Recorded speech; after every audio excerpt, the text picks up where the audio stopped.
Hey, all you Jags fans, it's me. Jaguar fans, it's me. I just wanted to go over just saying that the Jags won. You should know that if you watched the game. They won 17-10. But to be honest, the defense is what won this game. The defense is what won this game. With 3 turnovers, 2 interceptions, a strip fumble. Uh, the interceptions were by Jordan Lewis in the second half and Antonio Johnson pretty much to seal the game away. But it was off of a uh, Josh Hines Allen came around the end and like uh, knocked the ball out a little bit. Kind of messed up the trajectory of the ball. But Jordan Lewis, they said it in the game like he is. If you, they said it on the broadcast that if Coach Campanelli was like, if you can't coach this kid, you shouldn't be a coach. And to be honest, Jordan Lewis is quite a surprise. I thought it was going to be another just run of the mill free agent pickup, and he's really delivered. Uh, Antonio Johnson snagged it, and I've kind of been a proponent of Antonio Johnson. He needed a better opportunity.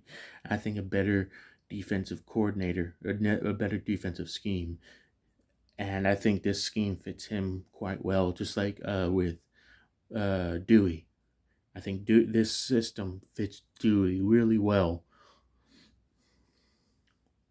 They also got multiple sacks on the game. I believe Josh Hines Allen got one, and so did Trayvon Walker.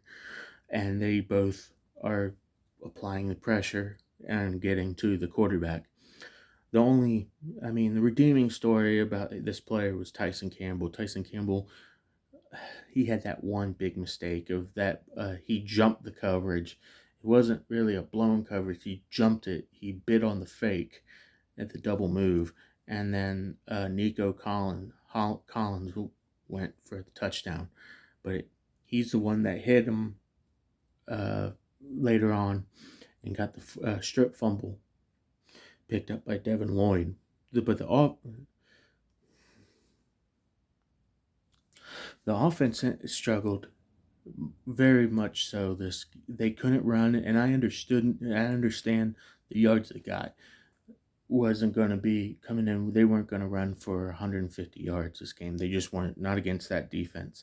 And you could say, well, last week they gave up 150 yards to whoever they played, and that's true. But they're going to focus on that, so you can't really deem it to be the best plan of attack. And they weren't horrible. I think they ended up somewhere between 70 and 100 yards rushing, which is not horrible against that defense. That defense is really good.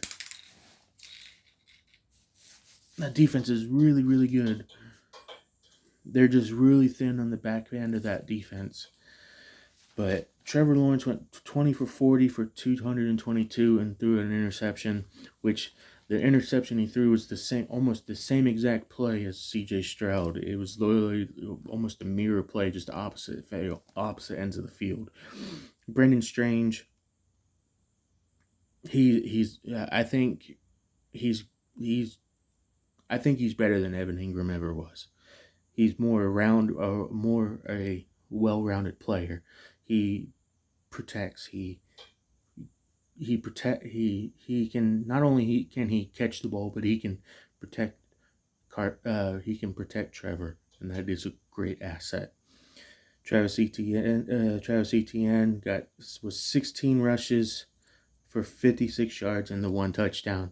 And if you noticed at the end of that game, it looked like everybody's saying they were letting him score. And if you look at it, he looked straight to his right real quick, and then he was like, okay, nope, I can't fall down. Brian Thomas, uh, Brian Thomas, he is struggling, and I understand. I think everybody can see it, and everybody can ask why, but only he can answer it truthfully. I think it was 2 catches for 55 yards. So not I mean, a horrible day drop wise, but statistically, it's not bad for a second year. And then Bayshul Tootin got the first touchdown. I'm not sure how many yards he got, but I'm pretty sure. I think it was probably about 20 to 30. But the defense, like I said, defense won us that game. CJ Stroud went 25 for 38, 204 for 2 INTs, and 1 touchdown. Nico Collins, I'm going to read off this stat line, and it's like, oh, he had a great day. Yes, he had a great day with 104 yards off of 8 receptions and 1 touchdown. But a lot of that yardage was from that last catch. That big touchdown catch that he had, it was over 50 yards. If you take away that, 8 catches for 55 yards, it's still a productive day, but not as big as that stat line makes. And Nick Chubb, I mean, he ran for 9 times for 38 yards. He's trying, man. Joe Mixon needs to get back in that offense. But next week will be the Jags versus the 49ers in San Francisco, I believe, and I'll go over that prediction video, and after the game I'll talk about what happened. Like, comment, and subscribe, and hope you all have a great day.